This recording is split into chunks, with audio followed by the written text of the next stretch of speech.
ভারতের আদিবাসী সমাজ নিয়ে আমাদের মনে অনেক ধারণা আছে, কিন্তু সেগুলো কতটা সত্যি? চলুন আজ সেটাই দেখা যাক।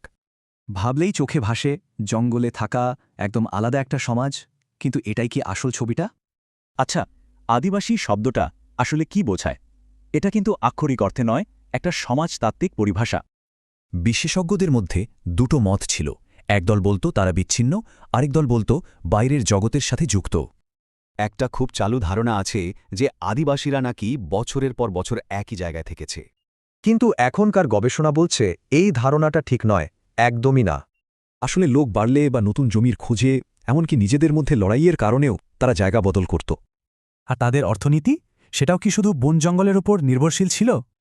একেবারেই না, স্থায়ী চাষবাসই ছিল মূল ভিত্তি। লাঙল, এমনকি সেচ ব্যবস্থাও তারা জানত।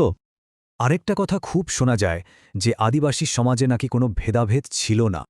কিন্তু সত্যিটা হলো সেখানেও স্তর ছিল। যারা গ্রামপত্তন করত তাদের সম্মান অধিকার দুটোই বেশি ছিল। তাহলে কি তারা বাইরের দুনিয়া থেকে পুরোপুরি আলাদা ছিল?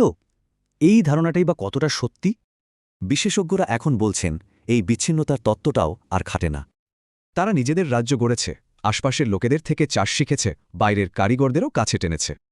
তাহলে প্রশ্ন হল, আসল বদলটা কখন এলো? সবচেয়ে বড় ধাক্কাটা তারা কবে খেল? এর উত্তর একটাই: ঔপনিবেশিক শাসন। এখান থেকে সবকিছু বদলে যেতে শুরু করে। ঔপনিবেশিক আমলে গ্রামের প্রতিষ্ঠাতারা তাদের সম্মান হারায়, আর দিকু বা বহিরাগতরা সবকিছুর দখল নেয়। এই সব মিলিয়ে যে সংকট তৈরি হলো, তা থেকেই জন্ম নিল এক নতুন চেতনার। তারা বুঝল, শক্তিশালী শত্রুদের মোকাবিলা করতে হলে নিজেদের নতুন করে গড়তে হবে। তাই তারা নিজেদের বিশ্বাস আর রীতিনীতি বদলাতে শুরু করে। এটা কিন্তু হিন্দু হওয়ার জন্য নয়, নিজেদের শক্তি বাড়ানোর জন্য। শেষ প্রশ্নটা হল, এই যে নিজেদের বদলে ফেলা, এটা কি ছিল টিকে থাকার লড়াই, নাকি অন্যের মতো হয়ে যাওয়া?